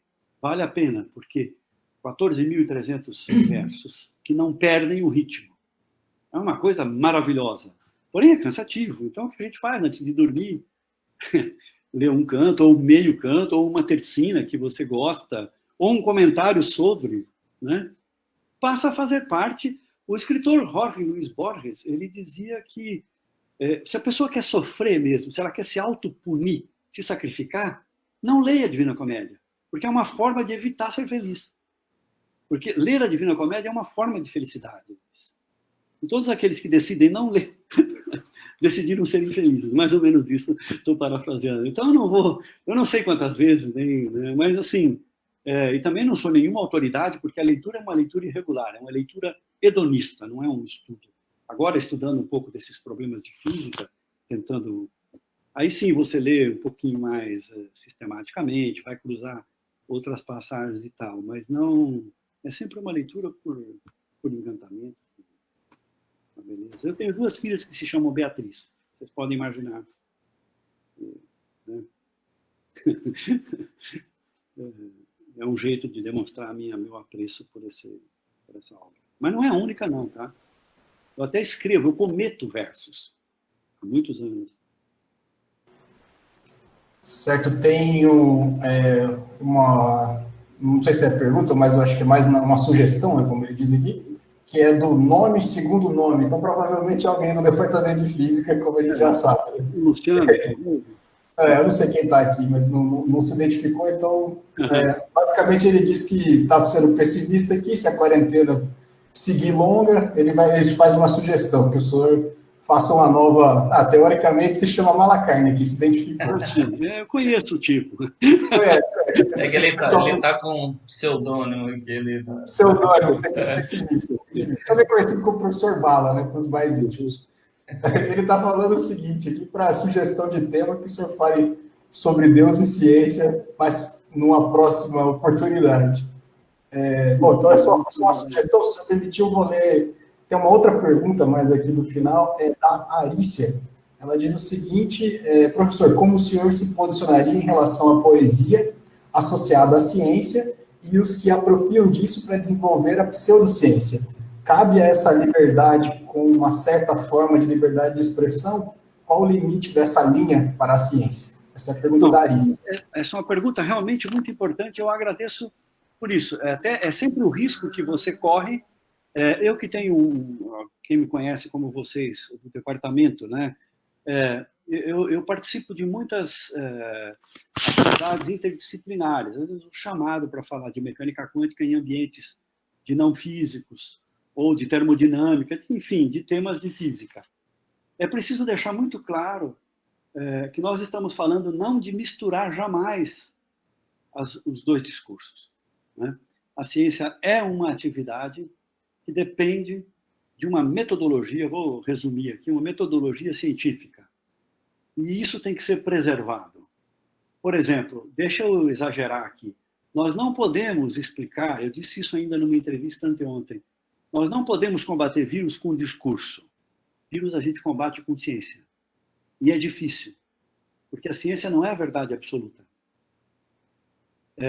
Eu dei como exemplo, nessa entrevista, estudos que se fazem desde 1948, na cidade de Framingham, Massachusetts, de uma epidemia que se chama epidemia de doenças cardiovasculares, aterosclerose, etc. Esses estudos não terminaram. Nós estamos falando de 72 anos. Começou com 5.209 pessoas e foi sendo conduzido. Alguns morreram, ficaram os filhos, depois os netos. E nós estamos aí. Esses estudos trouxeram para a cardiologia não a cura dos problemas cardiológicos, mas trouxeram um grande progresso no tratamento. Por exemplo, o uso das estatinas, da aspirina, etc. Então, veja como a ciência procede. Nesse caso, que é mais difícil ainda, porque nós que somos físicos matemáticos, a nossa vida é um pouco mais fácil nesse reino, porque você usa teoremas, demonstrações gerais, então o seu convívio com a verdade matemática te deixa mais seguro do que o que você está fazendo, parece que os resultados são confiáveis e tal. Estudar medicina, tratar epidemias, são coisas muito difíceis. Então, isso a gente não trata com metáfora, a gente não trata com pseudociência.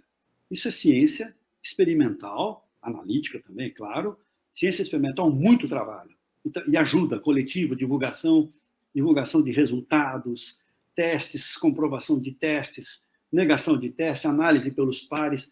É um método científico. Isso vai ser protegido, deve ser protegido por nós sempre. O que a minha mensagem queria dizer é que Esta é a forma de afrontar o real quando a gente precisa falar da sobrevivência da espécie. Mas tem um momento em que a gente se senta para olhar o céu. Esse é o momento com o qual eu comecei. Porque quando os poetas saem para olhar o céu, eles não olham como astrônomos. A gente pode e deve olhar o céu como astrônomo. E a gente tem métodos para fazer isso. Mas nós podemos olhar como simples humanos. E aí, dependendo da nossa sensibilidade, da nossa capacidade de expressão, a gente pode falar sobre os céus, como diria, por exemplo, Leopardi. Olha para a Lua, que todo mundo já descreveu, ele diz, mas que faz tu, inche luna? Que faz? Ele pergunta, o que você está fazendo aí? Né? Ele está indignado, e a gente acompanha essa... Indignado no bom sentido, ele quer saber, ele está angustiado. A gente acompanha. Mas isso não é astronomia. Vamos, né, como bem sabe quem me fez a pergunta, e eu agradeço de novo. Não é astronomia, são dois discursos, humanamente importantes, mas são diferentes. Não vamos fazer pseudociência, não, em nome de usar a poesia. Não, não. Poesia não é ciência, ciência não é poesia. O que elas são descrições, representações de uma realidade que nos tornam humanos e nos permitem sobreviver, compreender e se encantar. Ou nos permite nos encantarmos, né, com o mundo. E aí, esse encantamento do mundo não é magia, é o encantamento da beleza do mundo. Né? Mas para descrever, nós não precisamos de magia nem de pseudociência. A gente precisa de ciência rigorosa, experimental, crítica, coletiva, etc, etc. Tudo aquilo que vocês sabem. Desculpa se me estendi muito, mas espero ter abordado a questão. Tem mais 2 comentários aqui que, se o senhor tiver... Eu estou à disposição. Posso falar? Bom, pegou muito tempo que vocês ficam me ouvindo aí, mas vocês podem dizer... Não, professor, aqui não temos limite. Nós vamos escutando. Ninguém está fazendo nada, meu. Tá todo mundo... Nós já emendamos para a próxima semana, já. Isso, vamos aqui. Sem limite, sem limite. Tenho aqui um comentário, acho que é Mauro Neves, se eu tiver vendo errado. Meu grande amigo Mauro Neves, professor. Ele está até aqui, está em vídeo. Estou vendo na tela, inclusive. Isso, tem a cara do Neto, aquele jogador do Corinthians, não tem não, professor? Brincadeira, mas parece. Mofete, hein? Não sei, mas eu estava percebendo aqui. Mas então, já que tem o áudio, se você quiser, pode fazer a pergunta. Tudo bem, professor? Tudo bem, Mauro? Prazer em vê-lo. Meu prazer é meu. Na verdade, eu estava sugerindo que eu também tento usar um pouco de poesia nas minhas aulas, lógico que não no nível das suas, né? Mas eu sugeri que o senhor ouvisse 2 músicas que eu costumo usar com meus alunos. A música Quanta, do Gilberto Gil, não sei se você conhece. Conheço. E uma música chamada Para Chegar Mais Perto de Deus, do Zé Ramalho. Só como curiosidade. Mas aproveitando que eu entrei na conversa, saindo um pouco da linha, o que o senhor atribui o negacionismo científico que nós estamos vivendo muito fortemente nesse momento, principalmente no Brasil? O senhor tem alguma resposta para isso? Porque eu confesso que não consegui entender, porque pela lógica a gente deveria estar evoluindo e nós estamos voltando, regredindo à Idade Média. Por exemplo, há um poema, né? De novo, há um poema em que um cidadão está queimando livros, né? E aí chega um outro e faz toda uma invectiva, você está queimando séculos de pensamento, pá. São versos e mais versos belíssimos, que eu não vou cansá-los com isso, e chega ao final, louco, ele diz, o outro diz, mas eu não sei ler. Né? Quer dizer, não que isso, ele não sabia o que significavam os livros. Então, a primeira coisa é a ignorância mesmo. Né? Você não sabe, infelizmente, nós somos um país muito pouco instruído pensando coletivamente. A maior parte das pessoas, na verdade, não teve acesso a um, digamos assim, a um código de pensamento um pouquinho mais bem elaborado para apreciar a ciência. Isso de um lado. Mas a culpa não é do público. Nós também, digamos, do lado daqueles que fazemos ciência, nós precisamos fazer um esforço maior para chegar né? Nas escolas, mas também nos meios de comunicação. Não sei se vocês se lembram, quando eu dava aula de História da Física, eu sempre dizia, se a gente saísse do Departamento de Física, para quem não é de Maringá, estou falando de fazer 1,5 km, mais ou menos, a pé. No Departamento de Física, até o centro da cidade, nós iríamos encontrar vários lugares para a gente comprar revistas à vontade, de fofoca, de um monte de outras coisas, mas nada de científico. Quer dizer, no trajeto do estudante voltando para casa para pegar um ônibus, ele só encontrava oferta de coisas que o distanciavam da ciência. Então, nós vivemos, sim, um período que o Carl Sagan chamava de um mundo assombrado pelos demônios. Nós achamos que estamos num século luminoso, né? Século XX, depois do século XXI, mas, na verdade, a pseudociência graça e domina de uma maneira geral. Agora, no caso particular do Brasil, tem um problema de autoritarismo também, porque a ciência ela tem um método que, apesar de todos os defeitos, é um método que, por exemplo, a classe política, de um modo geral, não estaria disposta a aceitar. Nós estamos discutindo aqui com o referi, como vocês fazem, há semanas, por um épsilon. Ele não deixa passar, ele diz, eu quero entender isso. Ele só vai deixar passar quando aquilo estiver claro. Então, os nossos pares que estão em algum lugar do mundo, não sei quem é, está pegando no nosso pé com uma continha, é um épsilon, realmente. Ele literalmente é um coeficiente de elétrico, então é um épsilon. A gente usa essa letra para representar. Esse negacionismo é porque, na verdade, isso é um gesto de autoritarismo, né? O autoritarismo, o totalitarismo, ele não suporta o debate, a crítica. Não é só todos os autoritarismos, né? Eles não suportam o debate. O totalitarismo de esquerda, de direita, não suporta o debate. E a ciência, como tem, apesar de ser feita por homens e, portanto, passível de erros, etc., ela tem essa metodologia da transparência, né? Você acha isso? Agora prove. Ou matematicamente, ou me dê a curva experimental, me dê um modelo, né? Qual é o seu erro experimental, como é que eu reproduzo, né? Se nós conseguíssemos colocar um pouquinho mais dessa atitude crítica, racional, do debate, em tudo aquilo que nós fizéssemos, nós melhoraríamos a sociedade. E aí valorizaríamos, né, essa tradição racional de tentar entender o real com a razão, não com o argumento de autoridade. Então, nós vivemos num momento que é uma mistura de pouco de ignorância. Nossa população foi abandonada. Eu sou fruto, tenho 62 anos, sou fruto de escola pública. Não sou grande coisa, mas eu, quando vejo em muitas das escolas públicas, tenho muitos amigos como você que dão aulas, né, para o colégio, para outras escolas. A escola pública, claro que há muitas exceções, mas de modo geral, perdeu muito da sua força. Nós abandonamos essa atividade, né? Nós como sociedade. Então, é claro que a gente colhe os frutos também. A adesão a esse modelo de um mundo um pouco mais instruído, ele depende de uma boa formação. Agora, não é um problema só do Brasil. Nos Estados Unidos, por exemplo, o debate ainda, em alguns estados, é proibido falar de teoria da evolução, né?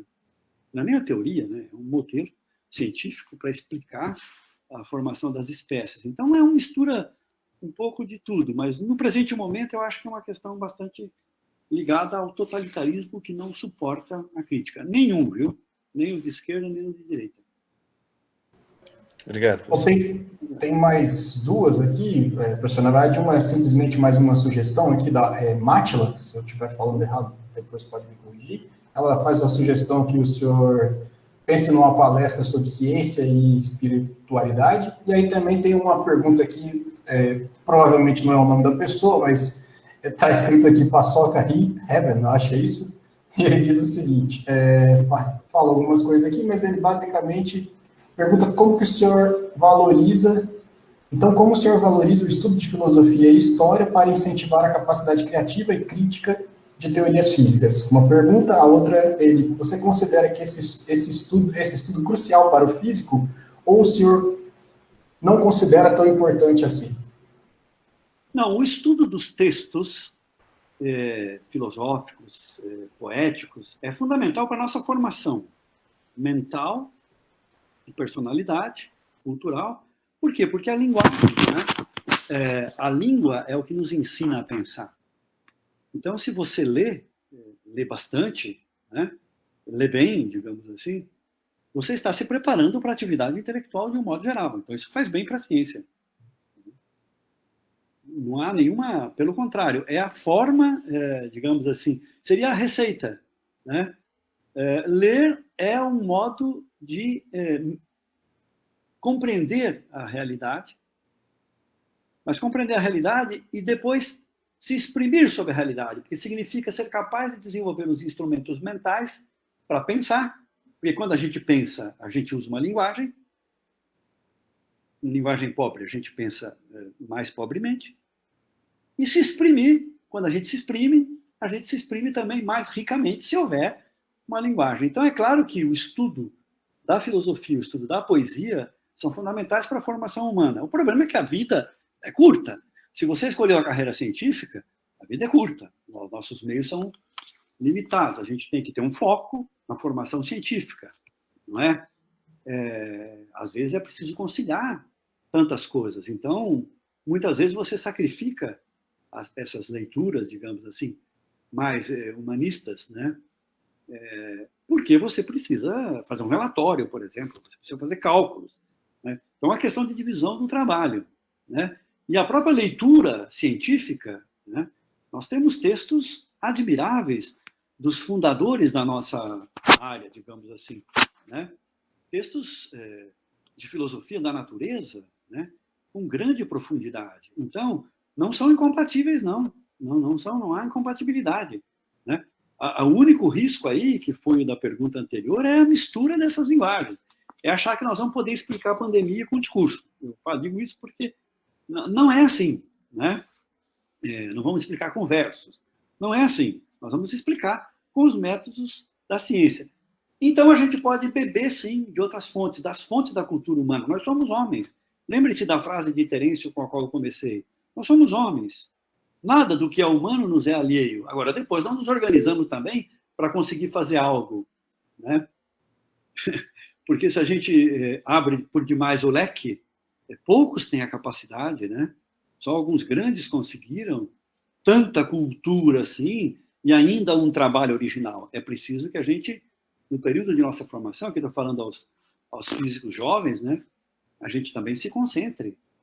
Colocar lá na cadeira, transformar aquilo em trabalho, né? E fazer suar mesmo. E as leituras funcionam como uma formação geral. Não há incompatibilidade. Alguns até brincavam dizendo que grandes físicos como Einstein eram necessariamente metafísicos, né? Agora, quando ele escreve o seu paper, vocês vão lá ler, ele está usando uma linguagem matemática de física. Está usando uma linguagem de física que pode ser reproduzida por outros, pode ser testada experimentalmente, né? Mas o título que ele deu ao paper de E igual a MC ao quadrado é sobre um ponto de vista heurístico. Né? Mas depois tem lá a física, né? Aliás, uma física revolucionária, né? As coisas não são incompatíveis, é uma questão de refinamento de linguagem. Fui muito longe. Acho que respondi. Acho que respondeu sim. Aí ele fez uma outra pergunta, mas acredito que já está mais ou menos contemplada nessa mesma resposta que o senhor já deu. E aí acho que, dado o adiantar da hora aqui, eu devolvo a palavra para o Nelson e agradeço também já a participação do senhor. E talvez a gente pudesse fazer já uma propaganda para os que sobraram aqui, que justamente o professor nome, segundo nome, né, que eu também conhecido como professor Luiz Carlos Malacarne, né, ele vai ser o nosso próximo palestrante nesse mesmo horário, né, quarta que vem. Então, vamos contar com a palestra do professor Luiz Carlos Malacarne. E, só também já aproveitando aqui que estou falando, na sequência, teremos também a palestra do professor Ivair na quarta-feira seguinte. Por enquanto, é o que temos programado, se não mudar nada. Obrigado, então, de novo, professor. Passo devolvo a palavra para o Nelson. Só dizer que não vai ser fácil competir com o evangelista, né? Porque o nível já começou alto, aí só complica a nossa vida. Mas vamos falar de outra coisa. Eu tô falando, são complementares, são coisas diferentes. Abraço, Luiz. Abraço, Luiz. Obrigado. Obrigado por terem vindo. A todos. Muito obrigado. Professor Luiz. Um abraço. Tudo de bom. Obrigado novamente. Eu acho que a gente podia... O Haroldo já falou muito bem. A quarta-feira que vem a gente se encontra de novo aqui com o professor Luiz Carlos Malacarne. E nesse mesmo horário, às 8, a gente entra um pouquinho antes para testar. Vou trazer a Mel de novo para ver se está tudo funcionando certinho. Certo. E alguém disse aqui no chat, antes da gente passar para as perguntas, que a gente pode abrir os microfones agora e, por que não, palmas para o nosso convidado especial, professor Luiz. Muito obrigado. Muito obrigado.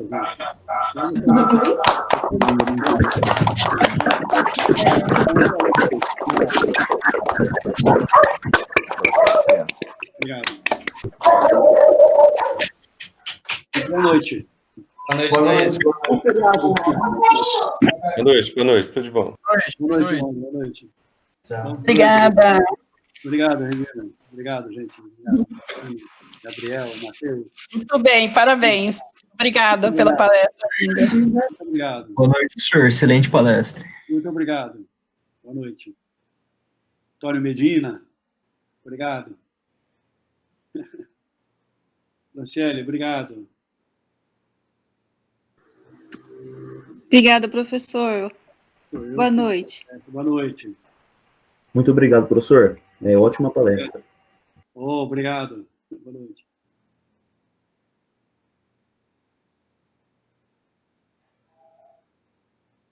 Tchau, pessoal. Obrigado mesmo, de coração, hein?